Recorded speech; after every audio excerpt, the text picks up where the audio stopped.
সালাবাতুল আনসারী রাদিয়াল্লাহু তাআলা ছিলেন মদিনার রাসূল সাল্লাল্লাহু আলাইহি ওয়াসাল্লাম আব্দুর রহমানের সাথে আর সালাবার সাথে ভাইয়ের সম্পর্ক কইরা দিলেন, বন্ধুত্বের সম্পর্ক, ভাইয়ের সম্পর্ক কইরা দিয়েছে। ভাইয়ের সম্পর্ক করে দেওয়ার পরে কিছুদিনের মধ্য থেকে তায়েফের যুদ্ধের এলান হয়ে গেল, যুদ্ধে যাইতে হবে। সাইদ ইবনে আব্দুর রহমান সালাবাতুল আনসারীকে বলতেছিল, আমার ভাই আমি যুদ্ধে যাই, যুদ্ধের ময়দানে যাই ভাই, তুমি আমার ঘরে একটু দেখাশোনা করিও। সুবহানাল্লাহ, আপন ভাই না, রাসূল ভাই বানিয়ে দিয়েছেন, ইসলাম সম্পর্কে ভাই বানিয়ে দিয়েছেন। সালাবাতুল আনসারী রাদিয়াল্লাহু তাআলা বলতে ঠিক আছে, সাইদ ইবনে আব্দুর রহমানকে বলতেছে, ভাই ঠিক আছে তুমি যাও, জিহাদের ময়দানে যাও, তোমার ঘরের দায়িত্ব আমি নিয়ে নিলাম। হযরতে সালাবাতুল আনসারী রাদিয়াল্লাহু তাআলা একদিন দুই দিন ঘরের ভিতরে বাজার দিতেছে, বাজার পোষায়। ঘরে কি দেয়? বাজার দেয়। ভাইয়ে গেছে জিহাদের ময়দানে, এই জন্য ভাইয়ের ঘরে বাজার সদাই কইরা দেয়। হঠাৎ করে ইবলিস শয়তান তার দিলের ভিতরে ওয়াসওয়াসা দিয়ে দিল, সালাবাতুল আনসারী দিলের ভিতরে ওয়াসওয়াসা দিয়ে দিল, ও সালাবাতুল আনসারী তুমি তো সবসময় ঘরের দরজার ভিতরে বাজার রেখে তুমি চলে যাও, আজকে একটু ঘরের ভিতরে আসো, ঘরের ভিতরে আইসা তার কাছে বাজারটা দিয়ে যাও। দিতে তো কোনো সমস্যা নেই, দিয়ে যাও। কে শয়তানে কি দিল? ধোঁকা দিল, ধোঁকা। দেখেন কিভাবে শয়তান মানুষকে ধোঁকা দিয়ে আস্তে আস্তে গুনার ভিতরে লিপ্ত করে। সালাবাতুল আনসারী রাদিয়াল্লাহু তাআলা আনহু ঘরের ভিতরে আসলেন, বাজার রাখলেন। এর পরের দিন আবার শয়তান ধোঁকা দিল, একটু সামনে অগ্রসর হয়ে যাও, দেখো তোমার ভাই সাইদ ইবনে আব্দুর রহমান তার বিবি কেমন, তাকে একটু দেখে যাও। নাউজুবিল্লাহ। দেখা জায়েজ না হারাম? হারাম, হারাম, সম্পূর্ণ হারাম। বেগানা নারীকে, যার সাথে আমার কোনো সম্পর্ক নাই, আপন ভাইয়ের কোনো সম্পর্ক নাই, আপন ভাইয়ের সম্পর্ক থাকলে তো ভাবিকে আমি দেখতে পারবো না, নাউজুবিল্লাহ, হারাম হবে। প্রত্যেকটা নজরে জিনার গুনাহ হবে। জিনা না আইনি নজর বলে, নজরের গুনাহ জিনার গুনাহ হবে। একটা বেগানা নারীর দিকে নজর দিলে কিসের গুনাহ হবে? জিনার গুনাহ হবে। সালাবাতুল আনসারী রাদিয়াল্লাহু তাআলা আনহু আব্দুর রহমান ভাই সাইদ ঘরে নাই, বাজার দিয়া তার হাতের ভিতরে ধরাইয়া, বাজারটা তার হাতের ভিতরে দিয়া এবার তার হাতের ভিতরে মুঠ করে ধরেছে। নাউজুবিল্লাহ, শয়তান ধোঁকা দিয়ে দিয়েছে। হাতের ভিতরে ধরার সাথে সাথে আব্দুর রহমান, সাইদ ইবনে আব্দুর রহমানের স্ত্রী বলতেছে, ও সালামা তুমি তোমার ভাইয়ের খেয়ানত করেছ, তোমার ভাই তোমাকে আমানত হিসাবে রেখে গিয়েছিল, কিন্তু তুমি আমানতের খেয়ানত করেছো, তুমি আমার হাত ধরে ধরেছো। ইত্তাকুল্লাহ, তুমি আল্লাহকে ভয় করো। কাকে ভয় করো? শুধু হাত বাইরা ধরছে, শুধু হাত বাইরা ধরছে। অবস্থাটা দেখেন। সালাবাতুল আনসারী রাদিয়াল্লাহু তাআলা দিনের ভিতরে ভূমিকম্প শুরু হয়ে গেছে, থরথর করে কাঁপতেছে। হায় হায়, আমি করলাম কি? আমি আল্লাহর সামনে কি জবাব দিব? আমার ভাই সাইদ ইবনে আব্দুর রহমান আমার কাছে আমানত রেখে গেছিল, কেন আমি তার হাত বাইরা ধরলাম? চোখের পানি ছাইরা থরথর করে কাঁপতেছে, বুক ভাসাইয়া ফেলছে, দৌড় দিয়ে ঘর থেকে বের হয়ে গেছে। শুধু অপারগ, অপারগ একটাই, অপারগ শুধু একটাই, সেটা হলো কি? হাত বাইরা ধরছে। অপারগ কয়টা? একটা শুধু অপারগ, সেটা হলো হচ্ছে তার ভাইয়ের হাত, ভাবির হাত বাইরা ধরছে। এই একটা অপরাধের কারণে, একটা গুনার কারণে সাথে সাথে সে চোখের পানি পাইয়া চিৎকার শুরু করছে। চিৎকার দিয়ে শুরু করতে করতে এখন কি করবে? ঘর থেকে বের হয়ে সে বনের দিকে চলে গেছে। কই চলে গেছে? বনের দিকে চলে গেছে। কাঁদতেছে, হাউমাউ করে চিল্লাইতেছে আর বলতেছে, আল্লাহ আমারে মাফ করে দাও। আমরা জীবনে কত গুনাহ করি, আমাদের জীবনের গুনার কোনো হিসাব নেই, কিন্তু অনুশোচনা নাই। সালাবাতুল আনসারী রাদিয়াল্লাহু তাআলা আনহু ওয়ালাম ইউসিররু, এই গুনার উপরে তিনি ইসরার করেন না। ইচ্ছা করলে গুনাহ করতে পারতেন, চুর করে কিছু একটা করতে পারতেন। তিনি খেয়াল করলেন, আল্লাহর সামনে আমাকে দাঁড়াইতে হবে, আমার জিন্দেগির হিসাব দিতে হবে। আল্লাহ যদি আমাকে জিজ্ঞাসা করে, ও সালাবা তুমি আমানতের খেয়ানত করে করেছ, কি জবাব দিব? আল্লাহকে ভয় করে সালাবা দৌড়িয়া বাগানে চলে গেছে, কাঁদতেছে। এদিক দিয়া যুদ্ধ শেষ, জিহাদ শেষ, সাইদ ইবনে আব্দুর রহমান বাড়িতে আসছে। যখন মদিনায় ঢুকতেছে, সাইদ ইবনে আব্দুর রহমান দেখতেছে তার অন্যান্য ভাইয়েরা আউগিয়ে আনে, কিন্তু সাইদ ইবনে আব্দুর রহমানের ভাই যে সালাম আছে সে আউগিয়ে আনতে যায় নাই। সে যাইব কোথায় থেকে? সে তো গুনাফেরা বনের ভিতরে আছে, গুনাফেরা বনে আছে। অন্যরা তো যায় অন্যদের ভাইদেরকে বুঝে বুঝে আনতেছে, আসো ভাই আসো, বাড়িতে আসো, কিন্তু সালামা যায় নাই। সাইদ ইবনে আব্দুর রহমান চিন্তা করলো নিশ্চয়ই কোনো একটা কারণ আছে, কোনো একটা কিছু হয়েছে। দৌড়ে বাড়ির ভিতরে আসলো, এসে বিবিকে বলছো, বিবি আমার ভাই কোথায়, আনসারি ভাই সালাবা কোথায়? পুরা ঘটনা বর্ণনা করলো। আপনার ভাই সালাবাতুল আনসারি এই ঘটনা করেছে, এই কাম করেছে। বলে তাই নাকি? বলে হ্যাঁ। বলে সে কোথায় আছে? বলে আমি জানি না, হয়তো সে বনের দিকে আছে, আমি দেখছি চিৎকার মারতে মারতে বনের দিকে যাইতেছে। সুবহানাল্লাহ। সাইদ ইবনে আব্দুর রহমান যেহেতু প্রকৃতপক্ষে ইমানদার ছিলেন, প্রকৃতপক্ষে আল্লাহর মহব্বত ছিল, ভালোবাসা ছিল, সে তার স্ত্রীকে মারতে যায় নাই, সাইদ ইবনে সালাবাতুল আনসারীকে মারতে যায় নাই। সে দৌড়ে গেছে সালাবার কাছে, খোঁজ করার জন্য সালাবা কোথায় আছে। যাই দেখে সালাবা পাথরের ভিতরে, চিপার ভিতরে বসে চিৎকার মারতেছে আর কাঁদতেছে। যখন সাইদ ইবনে আব্দুর রহমানকে দেখছে, আরো জোরে হাউমাউ করে কান্না শুরু করে দিয়েছে আর বলছে, ভাইরে আমি নাফরমানি করেছি, আমি গুনাহ করেছি, তোমার খেয়ানত করেছি, আমারে মাফ করে দাও। সালাবাতুর এই চিৎকার দেখে সাইদ ইবনে আব্দুর রহমান বলতেছে, আসো আসো, তোমার উপর কোনো বর্ষণা নাই, আসো আমরা রাসূলের দরবারে যাই, আমিও যাইয়া তোমার পক্ষে রাসূলের কাছে ক্ষমা চাইবো, রাসূল যাতে তোমাকে মাফ করে দেয়। বলে আমি এইভাবে যাইবো না, আমার মেয়েকে ডাকো, আমার মেয়ে যাতে চলে আসে। সালাবাতুল আনসারীর বড় মেয়ে চলে আসলো। আসার পরে সালাবাতুল আনসারী বলতেছে, আমি এইভাবে যাইবো না, আমার উভয় হাতটাকে ঘাড়ের সাথে কুকুরের মতো এইভাবে বেঁধে দাও। আল্লাহু আকবার। একটা অপরাধ, নিজেকে কত ছোট মনে করেছে। আর আমরা জীবনে কত অপরাধ করি, আমাদের ভিতরে অনুশোচনা নেই। আমার কুকুরের মতো বেঁধে দাও। এখন কুকুরের মতো বেঁধে সালাবাতুল আনসারীকে তার মেয়ে আর হযরতে সাইদ ইবনে আব্দুর রহমান এই দুজন দইরা দইরা সর্বপ্রথম আবু বকরের দরবারে, ওমরের দরবারে নিয়ে গেছে। কার দরবারে? ওমরের দরবারে নিয়ে গেছে। ওমরের দরবারে যখন নিয়ে গেল, ওমর তাকে মারার জন্য আসছে, পুরো ঘটনা বলছে, এই গুনাহ হয়েছে ভাই ওমর, আমার কোনো ক্ষমা আসেনি। ওমর তাকে মারার জন্য রয়েছে, যা সর এখান থেকে। দৌড়ে আবু বকর রাদিয়াল্লাহু তাআলা নূর খেলাফতের আবু বকর রাদিয়াল্লাহু তাআলা ঘরের কাছে গেলেন। এইভাবে ঘরের ভিতরে হাতগুলা বাইন্দা কুকুরের মতো তাকে টাইনা টাইনা নিতেছে তার মেয়ে আর তার ভাই, উভয়জন নিতেছে। আর দেওয়ার পরে আবু বকর বলছে, ভাই আমি কোনো কিছু বলতে পারবো না, তুমি ওসমানের কাছে যাও। এইভাবে আলীর কাছে যাও। এইভাবে ওসমানের কাছে গেল, আলীর কাছে গেল, সবাই তাকে দূর দূর করে তাড়িয়ে দিল যে আমরা কোনো ফয়সালা করতে পারবো না। সর্বশেষ সালাবাতুল আনসারী রাদিয়াল্লাহু তাআলা আনহু এখন চিন্তা করলেন, রাসূলের দরবারে যাওয়া ছাড়া আমার আর কোনো উপায় নাই। দৌড়ে রাসূল সাল্লাল্লাহু আলাইহি ওয়াসাল্লামের দরবারে চলে গেল। সাথে সাইদ ইবনে আব্দুর রহমান আছে, তার মেয়েও আছে। যা বলছে, ইয়া রাসূলুল্লাহ, ইয়া হাবিবাল্লাহ, আমি সবচেয়ে বড় একটা গুনাহ করেছি, অন্যায় করেছি। কিছুদিন আগে আমার ভাই তবুক যুদ্ধে গেছে, আমি তার খেয়ানত করেছি। ইয়া রাসূলুল্লাহ, তার বিবির হাত বাইরা ধরছি। ইয়া রাসূলুল্লাহ, আমার কোনো তওবার কোনো সুযোগ আছে কিনা, আমাকে ক্ষমা করা যায় কিনা, এই কথা বলতেছে আর চোখের পানি গলাইতেছে।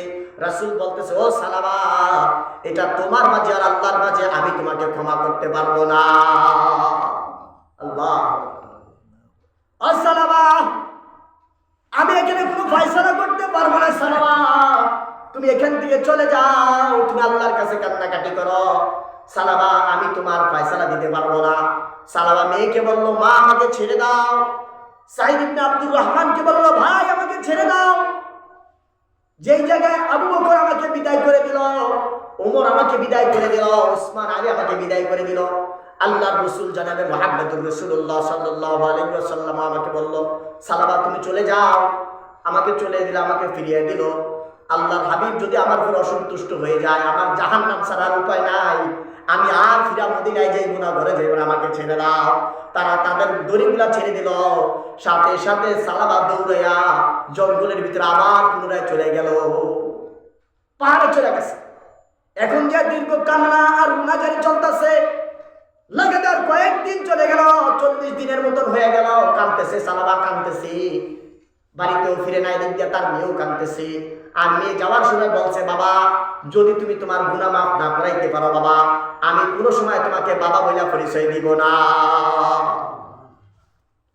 আল্লাহু আকবার। দেখেন অবস্থা, যেমন মেয়ে তেমন বাবা, যেমন মা তেমন সন্তান। এজন্য আদর্শ সাহাবাদের জিন্দেগির ভিতরে আছে। সাহাবাদের জিন্দেগি যদি আমরা ফলো করি, আমাদের জীবন হবে সবথেকে সুন্দর সুখময়। সালাবাতুল আনসারী কাঁদতেছেন, এদিক দিয়ে রাসূল সাল্লাল্লাহু আলাইহি ওয়াসাল্লামের উপর কোরআনের আয়াত নাযিল হয়ে গেল, ওয়ালান ইউসিরু আলা মা ফাআলু ওয়া হুম ইয়ালামুন। এই আয়াত নাযিল হয়ে গেল। ও রাসূল, যেই মানুষটা গুনাহ করার পরে, পয়সা কাজ করার পরে যার ভিতরে অনুশোচনা চলে আসছে, পুনরায় এই গুনাহটা আর করে না, সে চিৎকার মারতেছে, কাঁদতেছে, ও রাসূল আপনি সুসংবাদ দিয়ে দেন, আমি তাকে ক্ষমা করে দিয়েছি। সুবহানাল্লাহ। আল্লাহ বলতেছেন, উলাইকা জাযাউহুম মাগফিরাতুম মির রাব্বিহিম। ও রাসূল আপনি বলে দেন তাদেরকে, তাদের প্রতিদান হলো ক্ষমা। আমি আল্লাহ তাআলা তাদেরকে ক্ষমা করে দিয়েছি। শুধু ক্ষমাই নয়, তাদের জন্য পরবর্তীতে রয়েছে জান্নাত। এমন বাগান আমি রেখেছি, তাজরি মিন তাহতিল আনহার, এমন উদ্যান রাজি আমি তাদের জন্য রেখেছি, এত বিশাল বাগান আমি তাদের জন্য রেখে দিয়েছি, যেই বাগানের নিচ দিয়ে থাকবে নহর সমূহ জারি থাকবে, মধুর নহর, শরাবের নহর, দুধের নহর, এরকম বিভিন্ন সানসাবিল, জানজাবিল, বিভিন্ন ফল পাকড়ার ফলের নহর থাকবে সেখানে। সুবহানাল্লাহ। ও রাসূল আপনি ঘোষণা করেন আমি তাকে ক্ষমা করে দিয়েছি। রাসূল সাল্লাল্লাহু আলাইহি ওয়াসাল্লামের কাছে যখন এই আয়াত নাযিল হয়, রাসূল সাল্লাল্লাহু আলাইহি ওয়াসাল্লাম উপস্থিত সাহাবাদেরকে ডাক দিয়ে বলতেছে, ও আমার সাহাবারা, তোমরা কি জানো আমার সালাবাতুল আনসারী কোথায় আছে? তোমরা কি জানো? সকলে বলতেছে, ইয়া রাসূলুল্লাহ আমরা জানি না ইয়া রাসূলুল্লাহ। রাসূল বলতেছে, ও আমার সাহাবারা শুনো, আল্লাহ তাআলা কোরআনের আয়াত নাযিল করেছে, আল্লাহ তাআলা জানিয়ে দিয়েছেন, জিবরাইলের মাধ্যমে জানিয়ে দিয়েছেন, আল্লাহ তাআলা সালাবাতুল আনসারীকে ক্ষমা করে দিয়েছে। সুবহানাল্লাহ। খুশির আর বন্যা নাই, এত খুশি, এত খুশি, সবাই খুশি ভাগ ভাগ হয়ে গেছে। হযরতে আবু বকর দাঁড়িয়ে গেল, ঠাস করে দাঁড়িয়ে গেল, ইয়া রাসূলুল্লাহ আমি সালাবাতুল আনসারীকে বিদায় দিয়ে দিয়েছি আমার দরবার থেকে, এখন আমি চাই সালামাকে বুকে ধরাইয়া আপনার কাছে দরবারে নিয়ে আসতে। আবু বকর বলতে, উমর বলতে, ইয়া রাসূলুল্লাহ না না না, আমার কাছে আসছিল, আমি সালামাকে মারতে গেছিলাম, আজকে সালামাকে যেহেতু আল্লাহ তাআলা ক্ষমা করে দিয়েছে, ইয়া রাসূলুল্লাহ আমি সালামাকে কোলে করে নিয়ে আসবো আপনার কাছে।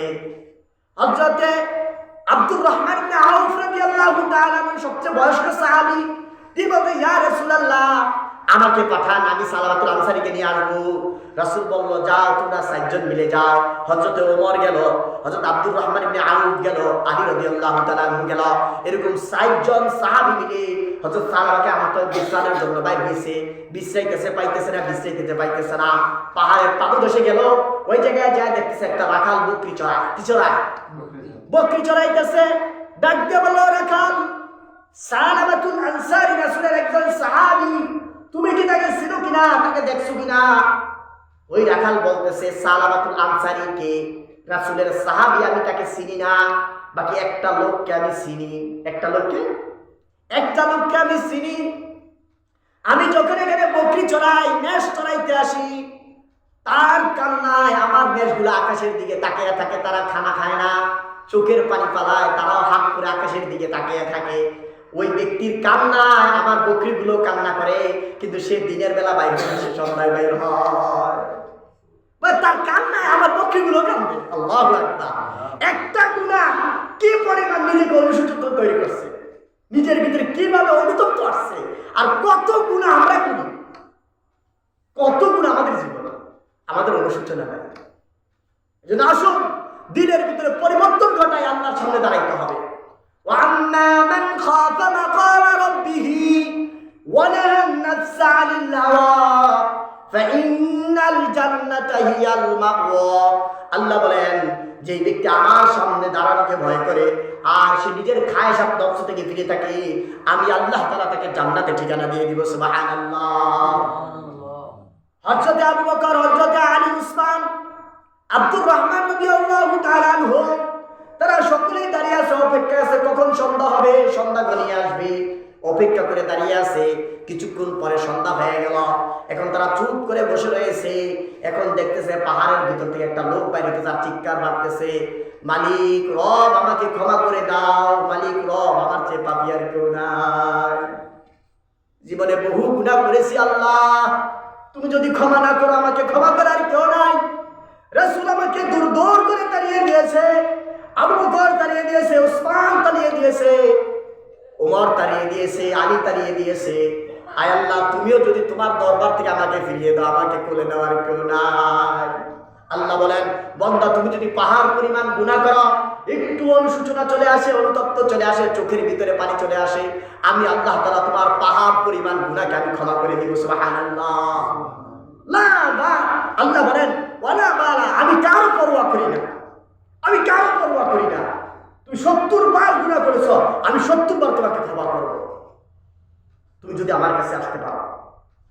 তুমি যতবার তওবা করবে আমি ততবার তোমাকে ক্ষমা করব, যতবার গুনাহ করবা ততবার আমি তোমাকে ক্ষমা করব, যতবার গুনাহ করবা তওবা করবা অনুষ্ঠিত হবে, আমি আল্লাহ তাআলা তোমাকে ক্ষমা করব।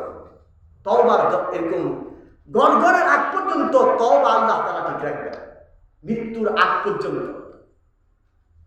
সারাবাতুল আনসারীর এই চিৎকার শুনে হযরত ওমর রাদিয়াল্লাহু তাআলা দৌড়ে যায়, সালামাকে জড়িয়ে ধরছেন, জড়িয়ে ধরে বলতেছেন, সালামা আমি ওমর। সালামা বলতেছে, ভাই ওমর আমারে ছেড়ে দে, আমার গুনাহ এখনো মাফ হয় নাই রে, আমাকে ছেড়ে দে রে, আমি যাইবো না, আমি যাইবো না তোদের সাথে। ওমর বলতেছে, ও সালামা, আল্লাহ রাসূল ঘোষণা করেছে তোমাকে ক্ষমা করে দেওয়া হয়েছে, সালামা আসো আমাদের সাথে আসো। সালামা তারপরেও যাইতে চায় না, বলে এই চেহারা আমি কিভাবে আল্লাহর হাবিবকে দেখাইবো, গুনাহ তো একটা কইরা ফেলছি, যদিও আল্লাহ আমাকে মাফ করছে, এই চেহারা আমার মদিনার মানুষকে আমি দেখাইতে পারবো না, মদিনার মানুষকে আমি পুনরায় এই চেহারা দেখাইবো না। সালামার এই কথা শোনার পর তারপরে জোড়াজোড়ি করে ধইরা নিয়ে আসছে। ধইরা আসার পরে এখন দেখতেছে রাসূল সাল্লাল্লাহু আলাইহি ওয়াসাল্লাম নামাজে আছে, আজান শুরু হয়ে গেছে, আজানের পরে নামাজ শুরু হয়ে গেছে। রাসূল সাল্লাল্লাহু আলাইহি ওয়াসাল্লাম তাকবীর বললেন, সূরা ফাতিহা শেষ করলেন। শেষ করার পরে রাসূল বলতেছেন, আলহাকুমুত তাকাসুর হাত্তা যুরতুমুল মাকাবির কাল্লা সাউফা তা'লামুন। এই একটা আওয়াজ, এই একটা আয়াত শোনার সাথে সাথে প্রথম আলহাকুমুত তাকাসুর এই আয়াত পড়ার সাথে সাথে রাসূল এই আয়াত পড়ছেন, সালামা পিছনে দাঁড়ানো একটা চিৎকার মারছে, আল্লাহ একটা চিৎকার মারছে। দ্বিতীয়বার আবার বলছে হাত্তা যুরতুমুল মাকাবির, এই আয়াতটা পড়ার সাথে সাথে সালামা আরেকটা চিৎকার মারছে, আল্লাহ আরেকটা চিৎকার মারার সাথে সাথে খাস করে জমিনে পড়ে গেছে। রাসূল সাল্লাল্লাহু আলাইহি ওয়াসাল্লাম ডান দিকে সালাম ফিরাইলেন, বাম দিকে ফিরাইলেন, ফিরানোর পরে বলতেছে, আমার সালামা কোথায়, আমার সালামা কোথায়? রাসূল সামনের দিকে দৌড়ে পিছনে চলে আসছে, আয়েশা দেখে সালামা শুয়ে আছে, সাহাবাদেরকে বলতো, আমার সাহাবার একটু পানি নাও, সালামার মুখে পানি ছিটা দাও। ওমর বলছে, ইয়া রাসূলুল্লাহ সালামা দুনিয়া থেকে বিদায় নিয়ে চলে গেছে, ইয়া রাসূলুল্লাহ সালামার দুনিয়ায় নাই, সালামা আল্লাহ তাআলার সান্নিধ্যে চলে গেছে। রাসূল বলতেছে, হায় রে, আমার সালামা আমার কাছে আসছিল, আমি তাকে সুসংবাদ দিতে পারলাম না, আরে তোমরা তার জানাজা রেডি করে দাও। রাসূল সাল্লাল্লাহু আলাইহি ওয়াসাল্লাম নিজের কাঁধের উপর সালামার লাশ নিয়ে হাঁটতেছে, এমন মিলে হাঁটতেছে, এমন মিলে হাঁটতেছে, পাগুলা জমিনে রাখে নাই, এইভাবে পায়ের পাতার উপর ভর দিয়ে হাঁটতেছে। ওমর বলতেছে, আশ্চর্য, রাসূল সাল্লাল্লাহু আলাইহি ওয়াসাল্লাম থেকে কোনো সময় এরকম দেখি নাই, মানুষ হাঁটলে স্বাভাবিক পাও এইভাবে পালে না, কিন্তু রাসূল সাল্লাল্লাহু আলাইহি ওয়াসাল্লাম এমন ভাবে হাঁটতেছে, পায়ের পাতাগুলা শুধু জমিনে লাগতেছে, পায়ের পিছনের অংশ জমিনে লাগে নাই। যখন জানাজার দাফন কাফন সম্পূর্ণ হলো, ওমর বলতেছে, ও রাসূল, ও আল্লাহর হাবিব জনাবে মুহাম্মদুর রাসূলুল্লাহ, ও আমাদের প্রিয়, আমাদের সবচাইতে দিলের চেয়ে, আমাদের আত্মার চেয়ে আপনি আমাদের কাছে সবচাইতে প্রিয় হাবিব, ইয়া রাসূলুল্লাহ, ইয়া হাবিবাল্লাহ, আপনাকে কোনো সময় আমরা এরকম দেখি নাই, আমার পিতামাতা আপনার উপর কুরবান হোক, কোনো সময় দেখি নাই আপনাকে এইভাবে হাঁটতে, কেন সালামার জানাজার সময় আপনি এইভাবে হাঁটতেন ইয়া রাসূলুল্লাহ, আপনার কোনো কষ্ট হয়েছে কিনা? রাসূল সাল্লাল্লাহু আলাইহি ওয়াসাল্লাম বলতেছে, ওমর, ও ভাই ওমর শুনো, আমি দেখেছি সালমার জানাজার সময় এত পরিমাণ ফেরেশতা আল্লাহ তাআলা জমিনে নাজিল করছেন, তার তওবার উপরে খুশি হয়ে আল্লাহ তাআলা এত ফেরেশতা নাজিল করছেন, আমি যে জমিনের উপরে পাও রাখবো ওই জায়গাটুকু আমি পাই নাই। সুবহানাল্লাহ, আল্লাহু আকবার। এই একজন সাহাবী যার জানাজার ভিতরে উপর থেকে ফেরেশতা নাজিল হয়েছে। সুবহানাল্লাহ, বলে আমি যে পাওটা ফালাইবো, পাও ফালাইয়া যে হাঁটবো এরকম জায়গা আমি পাই নাই। এজন্য আসেন, তওবার দরজা আমাদের জন্য খোলা আছে। আখিরি জামানার নবীর উম্মত হওয়ার কারণে আল্লাহ তাআলা আমাদেরকে এই সুসংবাদ দিয়েছেন। আমরা যদি পাহাড় পরিমাণ গুনাহ করি, আল্লাহ তাআলা যদি অনুশোচনা করতে পারে, এই আয়াতের মেজদাক যদি ওয়ালাম তুসিরু আলা মা ফাআলু, আমরা যদি ইসরার না করি গুনার উপর, যে গুনাহটা হয়ে গেছে জীবন আর করব না, যদি নিতে নিয়ত করতে পারে, আল্লাহ তাআলা আমাদের জীবনের সমস্ত গুনাহ খাতা মাফ করে দিবেন। সুবহানাল্লাহ, করব তো ইনশাআল্লাহ। যেই গুনাহ হবে সাথে সাথে কি করব? ইস্তিগফার করব, ইস্তিগফার করব। আমাদের জীবনের কোনো গুনাহ, আমাদের জীবনের এমন কোনো মুহূর্ত বাদ যায় না যে আমরা গুনাহ করি না। কি বলেন? প্রত্যেকটা মুহূর্তে মুহূর্তে গুনাহ, কদমে কদমে গুনাহ হইতেছে। এজন্য ইস্তিগফার আমাদের লাজিম করে নিতে হবে। আরেকটা ছোট্ট ইস্তিগফার আছে, ঘুমের সময় যদি কেউ 3 বার পড়ে, আবার ঘুমের থেকে উঠে যদি 3 বার পড়ে, তার যতগুলো গুনাহ আছে মিসলা জাবালিল বাহার, সমুদ্রের ফেনা পরিমাণও যদি তার গুনাহ হয়, মিসলা জাবালিল রমল, পাহাড়ের বালুকণা পরিমাণও যদি তার গুনাহ হয়, আল্লাহ তাআলা সমস্ত গুনাহ মাফ করে দিবে। সুবহানাল্লাহ, তওবা করতে রাজি আছেন? আস্তাগফিরুল্লাহাল্লাযী লা ইলাহা ইল্লা হুয়াল হাইয়ুল কাইয়্যুম ওয়া আতুবু ইলাইহি। এতটুকু। আস্তাগফিরুল্লাহাল্লাযী লা ইলাহা ইল্লা হুয়াল হাইয়ুল কাইয়্যুম ওয়া আতুবু ইলাইহি। এতটুকু পর্যন্ত যদি আমরা 3 বার করি, কয়বার? 3 বার করি ঘুমের সময়, আবার ঘুমের থেকে উঠে 3 বার করি, যত গুনাহ আছে যদি ফেনা, সমুদ্রের ফেনা পরিমাণও গুনাহ হয়, আল্লাহ তাআলা ক্ষমা করে দিবেন। সুবহানাল্লাহ, এজন্য আমরা ইস্তিগফারটা করব। আর যখনই কোনো গুনাহ হয়ে যায় সাথে সাথে তওবা করব, সাথে সাথে আল্লাহ তাআলার কাছে অনুশোচনা, আল্লাহ তাআলার কাছে আমাদের ফিরে যেতে হবে। আল্লাহ তাআলা যতটুকু আলোচনা করলাম, বলনেওয়ালা শুননেওয়ালা সবাইকে এর উপর আমল করার তৌফিক দান করুন। সুবহানাল্লাহি ওয়া বিহামদি, সুবহানাকাল্লাহুম্মা ওয়া বিহামদিকা, আশহাদু আল্লা ইলাহা ইল্লা আনতা, আস্তাগফিরুকা ওয়া আতুবু ইলাইক।